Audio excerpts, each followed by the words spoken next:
fighters. I have 3 fighters. They each have to get a 9 or a 10 to hit. And I roll.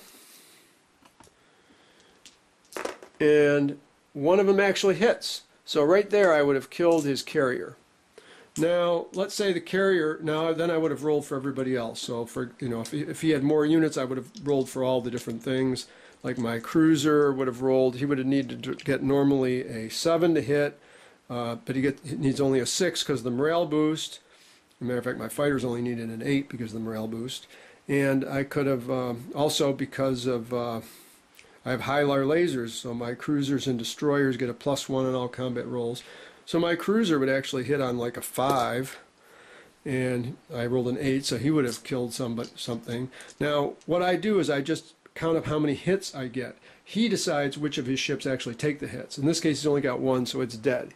However, combat is simultaneous, so he gets to roll back. So he rolls for his cruiser, or his carrier. It has to get a 9 or a 10 to hit me. Let's pretend it missed, but let's say it actually had gotten a 9. If it had gotten a 9, I would choose which ship will take the damage, and I will probably lose one of these little fighters because they only cost like half a resource each to build. Now the space battle part is over. Now we're going to do the ground invasion combat. First we do, before combat, we have bombardment and PDS fire. He doesn't have any planetary defense systems there, so that doesn't occur. So I'm going to do ground combat, bombardment first. So I'm going to by the way, I will determine who's going to land. I'm going to land all 4 ground troops on this planet because I really want that planet. And I'm going to also land my scientist so that he will, actually there's no reason to land him there. I want to land him on a planet that has technology bonuses because he'll double the technology bonuses or give me extra +1 or something on tech bonuses.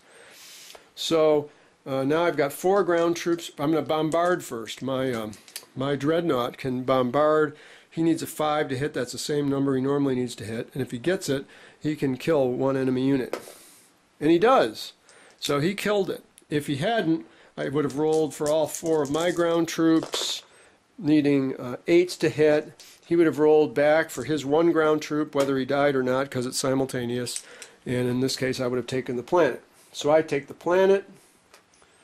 Oh, this is even better turn than I thought, because first of all I take the planet, so he has to give me the card for Melon. Melon is now mine.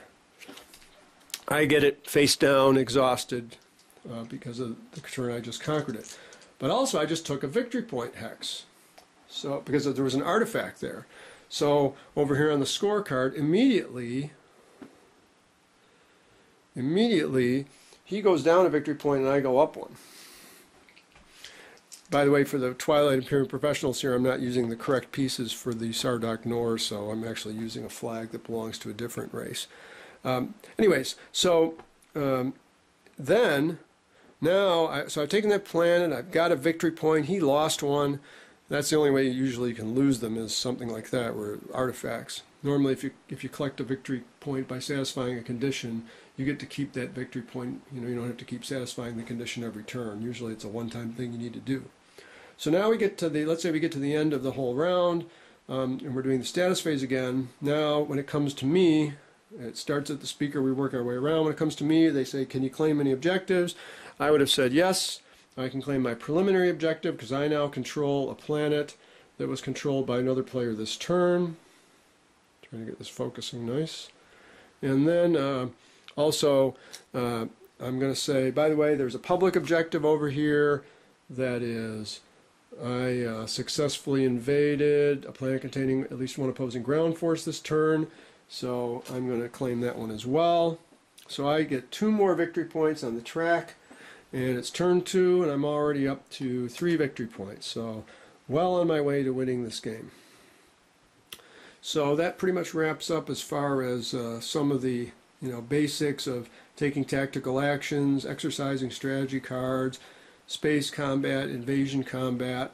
Some of the things we didn't see was, we talked a little bit about politics. We didn't talk about mercenaries, which the trade card gives you the option of doing trade and getting mercenaries.